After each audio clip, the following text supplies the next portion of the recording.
अगर मैं आपसे कहूं कि इतिहास में एक ऐसा शासक था जिसका खजाना इतना विशाल था कि उसके महल में चांदी को मिट्टी की तरह साधारण माना जाता था, एक राजा जिसकी बुद्धि इतनी तीव्र थी कि दूर दूर से राजा और रानियां उसकी परीक्षा लेने आते थे, एक ऐसा व्यक्ति जिसे स्वयं ब्रह्मांड के रचयिता ने स्वप्न में प्रकट होकर वरदान दिया था, लेकिन फिर इसी राजा ने अपनी ही बनाई हुई शक्तिशाली सभ्यता को धूल में मिला दिया, केवल इसलिए क्योंकि उसने एक ऐसा निर्णय लिया जिसके भयानक परिणामों का अंदाजा वह नहीं लगा सका।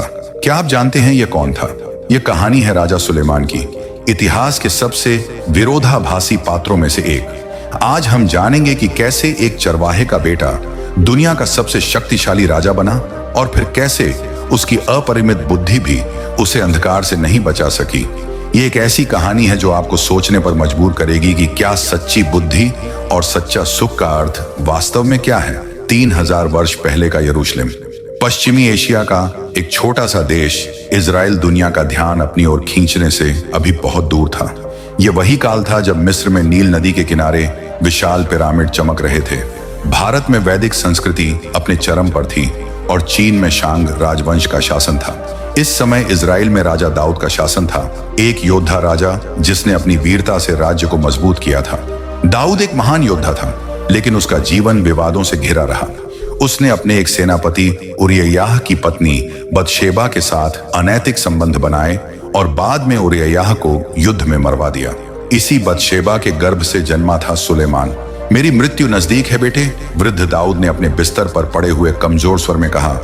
अब इजराइल की बागडोर तुम्हारे हाथों में होगी। सुलेमान का हृदय तेजी से धड़क रहा था।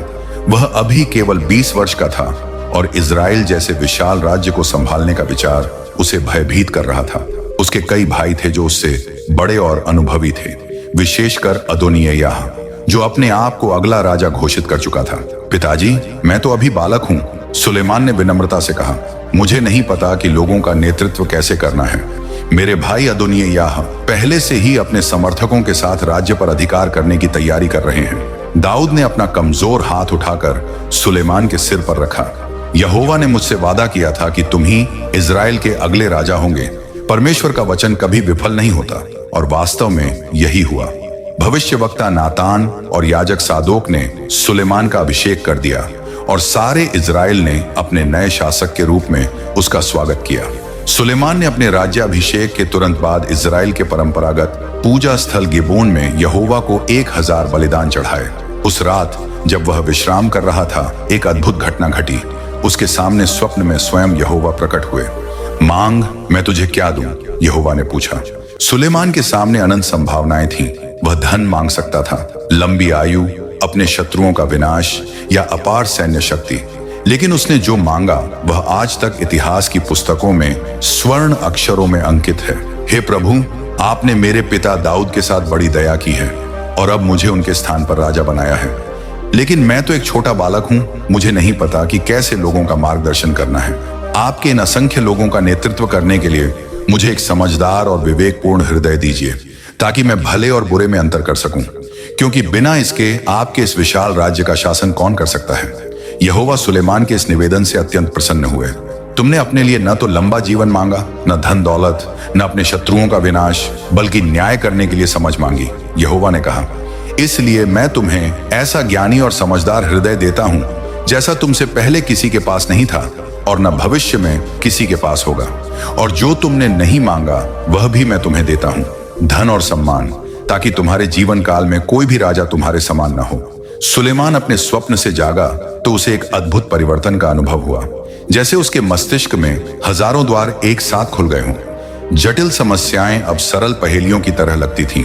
प्रकृति के रहस्य, मनुष्य के स्वभाव की जटिलताएं, आकाश के तारों की गतिविधियां, सब कुछ अब सुलेमान के लिए एक खुली पुस्तक की तरह था। उसकी बुद्धि की पहली बड़ी परीक्षा शीघ्र ही आई। एक सुबह 2 स्त्रियां उसके न्यायालय में आईं। दोनों एक ही घर में रहती थीं और दोनों ने लगभग एक ही समय में बच्चों को जन्म दिया था। मेरे प्रभु, पहली स्त्री ने आंसू बहाते हुए कहा, यह स्त्री और मैं एक ही घर में रहते हैं। मैंने एक बच्चे को जन्म दिया और 3 दिन बाद इसने भी। रात में इस स्त्री का बच्चा मर गया क्योंकि यह सोते समय उस पर पलट गई थी। जब यह जागी तो इसने मेरे जीवित बच्चे को ले लिया और अपने मृत बच्चे को मेरे पास रख दिया।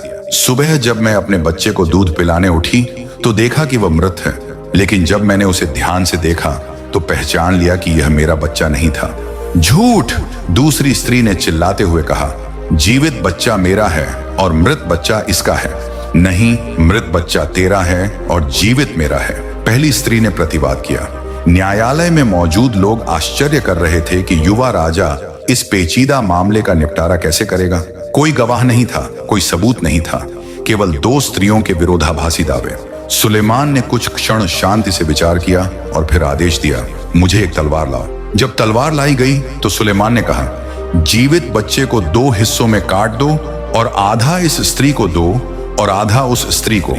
पहली स्त्री, जो वास्तविक माता थी, ने भय और विह्वलता से चिल्लाते हुए कहा, नहीं मेरे प्रभु, उसे जीवित बच्चा दे दीजिए, उसे मत मारिए। लेकिन दूसरी स्त्री ने कहा, ठीक है, उसे न तो मेरा होने दो और न ही इसका, उसे विभाजित कर दो। सुलेमान ने तुरंत फैसला सुनाया, पहली स्त्री को जीवित बच्चा दे दो, वही उसकी सच्ची माता है। इस घटना के बाद सारे इजराइल में राजा सुलेमान की बुद्धि की चर्चा होने लगी। लोगों ने देखा कि उसमें ईश्वरीय न्याय करने की क्षमता है। सुलेमान के शासनकाल के दौरान इजराइल ने अभूतपूर्व समृद्धि और शांति का अनुभव किया। उसके पिता दाऊद ने अपने शासनकाल में अधिकांश समय युद्धों में बिताया था, लेकिन सुलेमान ने अपने राज्य को व्यापार और कूटनीति के माध्यम से विस्तारित किया। उसने मिस्र, लेबनान, फिनीशिया और अरब के साथ मजबूत व्यापारिक संबंध स्थापित किए। उसके जहाजी बेड़े ओफिर और तरशीश जैसे दूर दराज के स्थानों से स्वर्ण, चांदी, हाथीदांत, दुर्लभ लकड़ियां, मसाले, बहुमूल्य पत्थर और विदेशी जानवर लाते थे। एक बार जब सुलेमान का व्यापारिक कारवां तरशीश से लौट रहा था तो उनके साथ कुछ अजीब चीजें थीं जिन्हें इजराइल के लोगों ने पहले कभी नहीं देखा था। रंग बिरंगे पंखों वाले विशाल पक्षी जो मनुष्य की आवाज की नकल कर सकते थे और अनोखे जानवर जिनकी लंबी गर्दन और चित्तीदार शरीर थे। ये क्या है? सुलेमान ने अपने व्यापारी से पूछा, दृश्य से मंत्रमुग्ध होकर। महाराज, इन्हें मयूर और जिराफ कहते हैं, व्यापारी ने उत्तर दिया। ये दक्षिणी महाद्वीप के दूरस्थ भागों से आते हैं, जहां धरती और आकाश दोनों अद्भुत रंगों से भरे हैं। सुलेमान ने इन अजीब प्राणियों को अपने शाही बगीचों में रखने का आदेश दिया, जहां वे आने वाले दशकों तक इजराइल के लोगों के आश्चर्य का केंद्र बने रहे। लेकिन सुलेमान के शासनकाल की सबसे बड़ी उपलब्धि यरूशलेम में विशाल मंदिर का निर्माण था। यह वही परियोजना थी जिसे उसके पिता दाऊद ने शुरू करना चाहा था, लेकिन उन्हें परमेश्वर ने ऐसा करने से रोक दिया था क्योंकि उनके हाथ युद्धों में रक्त से रंगे थे। मैं अपने परमेश्वर यहोवा के नाम के लिए एक ऐसा स्थान बनाऊंगा जो उनकी महिमा के अनुरूप हो, सुलेमान ने घोषणा की। यह एक ऐसा मंदिर होगा जिसके बारे में सारे राष्ट्र आश्चर्य करेंगे। इस अद्भुत संरचना को बनाने के लिए सुलेमान ने लेबनान से सर्वोत्तम देवदार की लकड़ी मंगवाई। उसने दुनिया भर से कुशल कारीगरों को नियुक्त किया, मिस्र के पत्थर तराशने वाले, फिनीशिया के धातु शिल्पकार और मेसोपोटामिया के वास्तुकार। 30,000 श्रमिकों ने 7 वर्षों तक अथक परिश्रम किया। जब मंदिर पूरा हुआ तो यह वास्तव में एक अद्भुत दृश्य था। इसकी बाहरी दीवारें नक्काशीदार देवदार से बनी थीं, जिन्हें शुद्ध सोने से मढ़ा गया था। अंदर विशाल स्तंभ और फर्श उत्कृष्ट संगमरमर से बने थे। परम पवित्र स्थान, जहां करूबों के पंखों के नीचे वाचा का संदूक रखा जाना था, को सोने की परतों से ढका गया था और दीवारों पर ताड़ के पेड़, करूब और खिले हुए फूलों के जटिल नक्काशी वाले डिजाइन थे। मंदिर के समर्पण के दिन सुलेमान ने एक भव्य समारोह आयोजित किया। हजारों बलिदान चढ़ाए गए और सारा इजराइल एकत्र हुआ। जब याजकों ने वाचा के संदूक को परम पवित्र स्थान में रखा तो एक अद्भुत घटना हुई। एक घना बादल मंदिर में भर गया, जो इस बात का संकेत था कि यहोवा की उपस्थिति वहां है। सुलेमान ने अपने हाथों को आकाश की ओर उठाकर एक शक्तिशाली प्रार्थना की, हे यहोवा, इजराइल के परमेश्वर, आकाश में ऊपर या पृथ्वी पर नीचे आप जैसा कोई परमेश्वर नहीं है जो अपने उन सेवकों के साथ वाचा और दया का पालन करता है, जो पूरे हृदय से आपके मार्ग पर चलते हैं। लेकिन क्या परमेश्वर वास्तव में पृथ्वी पर निवास करेगा? स्वर्ग और स्वर्गों का स्वर्ग भी आपको धारण नहीं कर सकता, तो फिर यह मंदिर कैसे कर सकता है जो मैंने बनाया है? फिर भी हे यहोवा मेरे परमेश्वर, अपने सेवक की प्रार्थना और याचना की ओर ध्यान दीजिए। इस स्थान पर दिन रात अपनी आंखें खुली रखिए, इस मंदिर पर जिसके विषय में आपने कहा है कि आप अपना नाम यहां रखेंगे। उस रात यहोवा फिर से सुलेमान को दिखाई दिए और कहा, मैंने तेरी प्रार्थना सुनी है, मैंने इस स्थान को अपना चुना है। यदि तू मेरे मार्ग पर चलेगा जैसे तेरा पिता दाऊद चला और मेरे सभी आदेशों का पालन करेगा, तो मैं तेरे राज्य के सिंहासन को सदा के लिए स्थापित करूंगा। लेकिन अगर तुम या तुम्हारी संतान मुझसे मुंह मोड़ लोगे और मेरे आदेशों का पालन नहीं करोगे बल्कि अन्य देवताओं की पूजा करोगे, तो मैं इजराइल को इस भूमि से उखाड़ फेंकूंगा जो मैंने उन्हें दी है, और इस मंदिर को मैं अपनी दृष्टि से दूर कर दूंगा। सुलेमान की बुद्धि और समृद्धि की ख्याति दूर दूर तक फैल गई। दुनिया भर के राजा और रानियां उसकी बुद्धि सुनने और उसके वैभव को देखने के लिए यरूशलेम आने लगे। इनमें सबसे प्रसिद्ध मुलाकात शेबा की रानी से हुई, जो वर्तमान यमन या इथियोपिया क्षेत्र से आई थी। वह सुलेमान की बुद्धि की परीक्षा लेने के लिए कठिन पहेलियों और प्रश्नों के साथ आई थी। जब शेबा की रानी का कारवां यरूशलेम पहुंचा तो पूरा शहर आश्चर्यचकित रह गया। सैकड़ों ऊंट मसालों, सोने और बहुमूल्य पत्थरों से लदे हुए थे। रानी और उसके अनुचरों ने सुलेमान के प्रासाद की ओर मार्च किया, जहां राजा उनकी प्रतीक्षा कर रहा था। महाराज सुलेमान, रानी ने कहा मुस्कुराते हुए, मैंने अपने देश में आपकी बुद्धि और समृद्धि के बारे में बहुत कुछ सुना है। मुझे विश्वास नहीं था कि ऐसी बातें सच हो सकती हैं, इसलिए मैं स्वयं आपकी परीक्षा लेने आई हूं। अगले कई दिनों तक रानी ने सुलेमान से जटिल प्रश्न पूछे, ज्योतिष, गणित, दर्शन और नैतिकता के विषय में। उसने ऐसे प्रश्न भी पूछे जिनका उत्तर देना असंभव लगता था।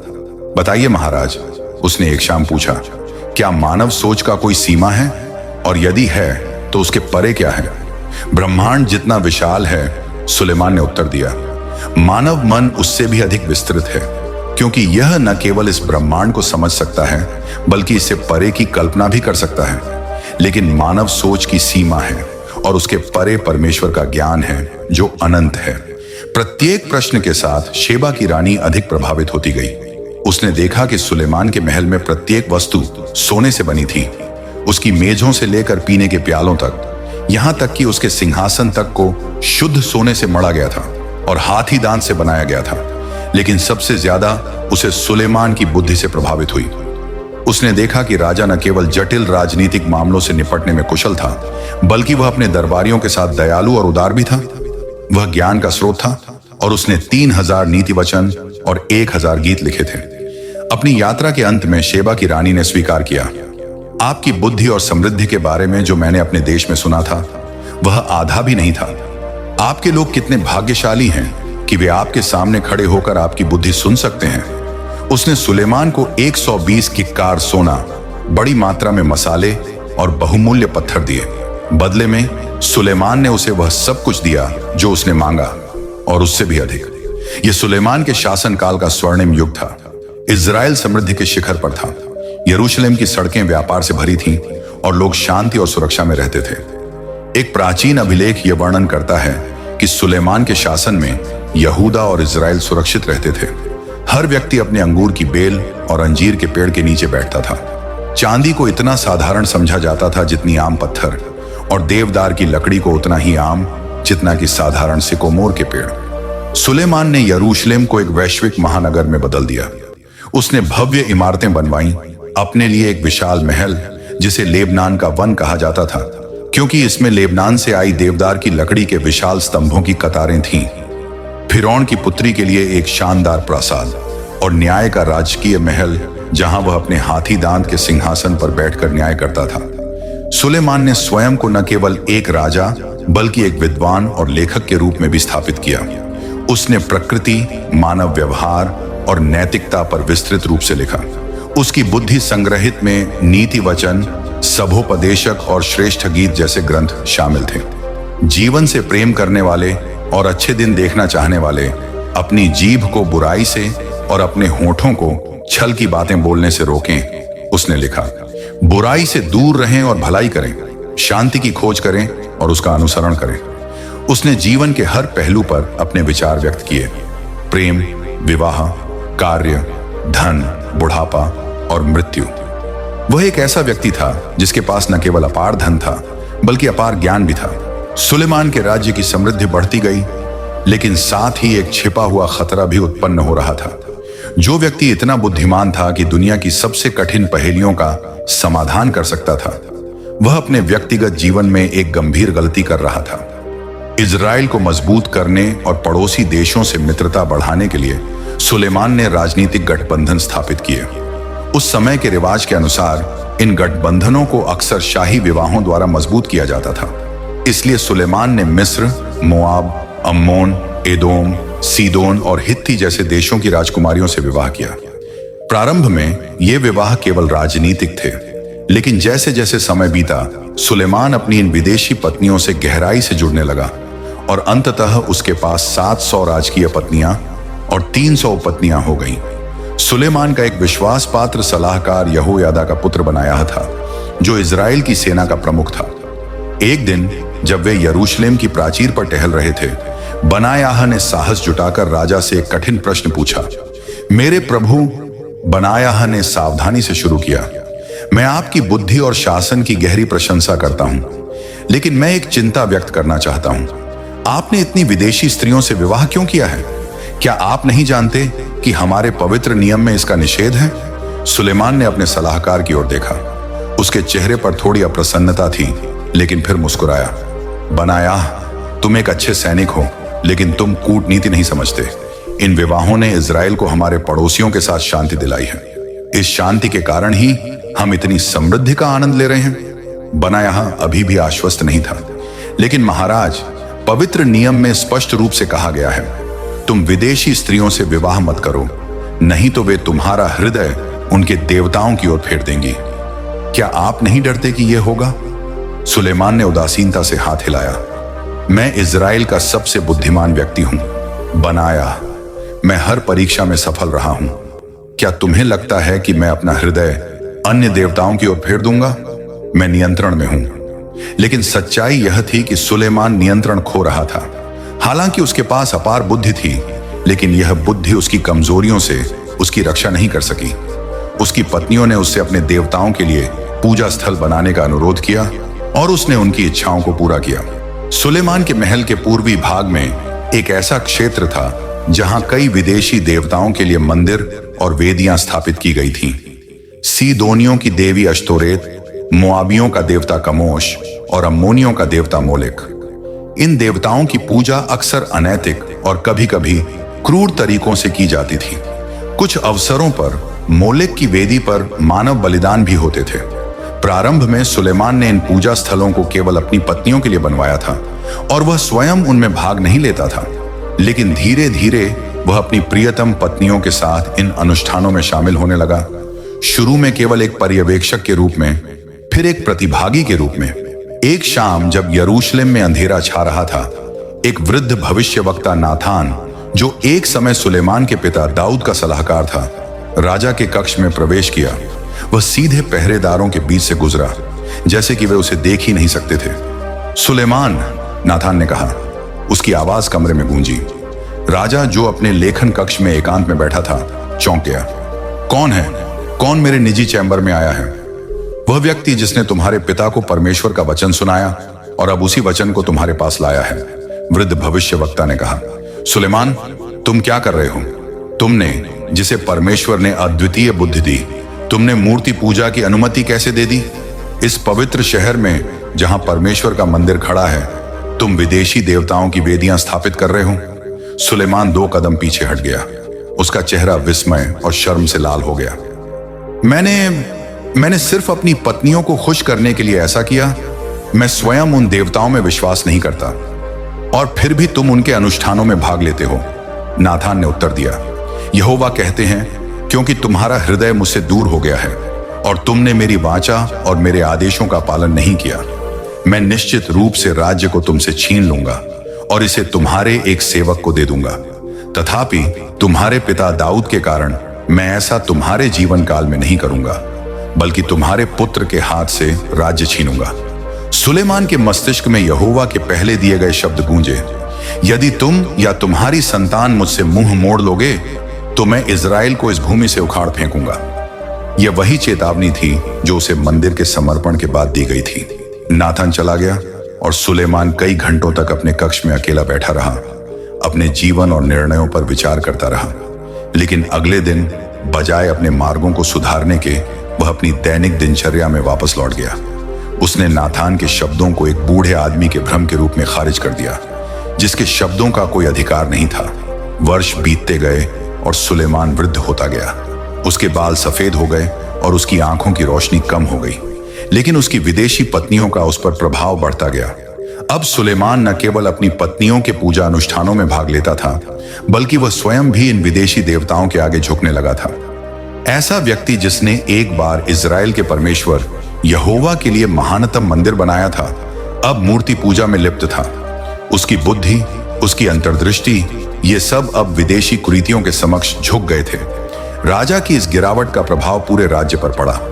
लोग जो हमेशा अपने नेता का अनुकरण करते हैं, अब स्वयं भी विभिन्न मूर्तियों की पूजा करने लगे थे। जहां पहले यरूशलेम में एक ही परमेश्वर की पूजा होती थी, वहां अब हर गली में एक अलग देवता का मंदिर था। परमेश्वर का क्रोध बढ़ता गया। उसने सुलेमान के विरुद्ध कई शत्रुओं को खड़ा किया। एदोम में हदद नामक एक शासक, अराम में रजोन नामक एक विद्रोही, और विशेष रूप से नबात का पुत्र यारोबाम, जो सुलेमान के अपने अधिकारियों में से एक था। एक दिन जब यारोबाम यरूशलेम से बाहर जा रहा था, अहिय्याह नामक एक भविष्यवक्ता मिला। अहिय्याह ने अपने ऊपर पहने हुए नए वस्त्र को उतारा और उसे 12 टुकड़ों में फाड़ दिया। 10 टुकड़े अपने लिए ले लो, अहिय्याह ने यारोबाम से कहा, क्योंकि यहोवा इजराइल का परमेश्वर कहता है, देखो, मैं राज्य को सुलेमान के हाथ से फाड़ लूंगा और तुम्हें 10 गोत्र दूंगा। दाऊद के कारण वह एक गोत्र रखेगा और यरूशलेम के कारण, जिसे मैंने इजराइल के सभी गोत्रों में से चुना है, वह एक और गोत्र रखेगा।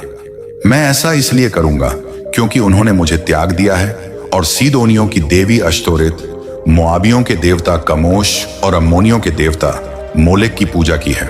वे मेरे मार्गों पर नहीं चले हैं और न ही उन्होंने वह किया जो मेरी दृष्टि में सही है, न ही मेरे आदेशों और नियमों का पालन किया जैसा उनके पिता दाऊद ने किया था।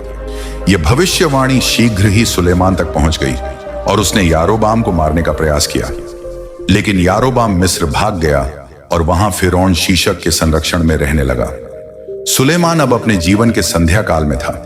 उसका शासन, जो इतनी उज्जवल आशा के साथ शुरू हुआ था, अब विद्रोह, धार्मिक विघटन और आसन्न विभाजन की छाया में था। जैसे जैसे वह बूढ़ा होता गया, वह अधिक से अधिक अपने दिमाग में खोने लगा। उसने अपने मंदिर और महल के भीतर लंबे घंटों तक अकेले घूमते हुए बिताए, अपने जीवन की सफलताओं और विफलताओं पर गहराई से सोचते हुए। एक रात जब वह अपने महल की छत पर अकेला था और आकाश में चमकते तारों को देख रहा था, अचानक उसे एहसास हुआ कि उसका सारा ज्ञान, सारी समृद्धि और सारी शक्ति, यह सब कुछ कितना व्यर्थ था। मैंने सब कुछ पाने की कोशिश की, उसने स्वयं से कहा। ज्ञान, सुख, धन, शक्ति, और अब मैं क्या पाता हूं? व्यर्थता। सब कुछ व्यर्थता है और हवा को पकड़ने का प्रयास। सुलेमान ने यरूशलेम के सुंदर मंदिर को देखा, जो अब भी शाम के धुंधलके में चमक रहा था, लेकिन उसके मन में अब वह खुशी नहीं थी। मैंने परमेश्वर के लिए घर बनाया, उसने सोचा, लेकिन अपने हृदय में उसके लिए स्थान नहीं रखा। मैंने अपने हृदय को अन्य देवताओं की ओर मोड़ दिया, वह लिखने लगा।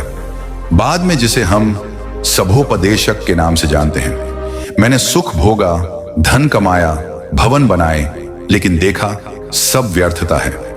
जो कुछ भी मेरी आंखों ने चाहा उसे पाया, फिर भी हृदय तृप्त नहीं हुआ। सुलेमान ने महसूस किया, ज्ञान दुख लाता है, धन अतृप्ति लाता है, सुख क्षणिक है और अंत में मृत्यु सबको बराबर कर देती है। परंतु अपने जीवन के अंतिम क्षणों में उसने एक सच्चाई को पकड़ा। परमेश्वर से डरो और उसकी आज्ञाओं का पालन करो, यही मनुष्य का सब कुछ है। उसका अंतिम दिन आया। थके हुए, कांपते हाथों के साथ वह पलंग पर लेटा था। पुत्र रहूबियाम पास खड़ा था। कमजोर आवाज में सुलेमान ने कहा, मेरे बेटे, मैंने गलतियां की, अपने हृदय को अन्य देवताओं की ओर मोड़ा। तुम ऐसा ना करना, परमेश्वर के प्रति सच्चे रहना। लेकिन सुलेमान जानता था, रहूबियाम पूरी तरह नहीं समझ पाया। अंतिम क्षणों में उसे अपने जीवन की झलकियां दिखी, मंदिर का समर्पण, ज्ञान की ऊंचाइयां और फिर पतन की गहराइयां। पश्चाताप करते हुए उसने प्रार्थना की, हे यहोवा, मैंने पाप किया है, मुझे क्षमा करें। आंसू उसकी सफेद दाढ़ी पर गिरे और उसके भीतर एक अनोखी शांति भर गई। परमेश्वर की क्षमा की शांति। उसके अंतिम शब्द थे, व्यर्थताओं की व्यर्थता, सब कुछ व्यर्थ है, परंतु परमेश्वर के प्रेम में मैंने अर्थ पाया है। सुलेमान मर गया, राज्य विभाजित हो गया, लेकिन उसकी सबसे अमूल्य विरासत आज भी गूंजती है। परमेश्वर से डरो और उसकी आज्ञाओं का पालन करो, यही मनुष्य का सब कुछ है।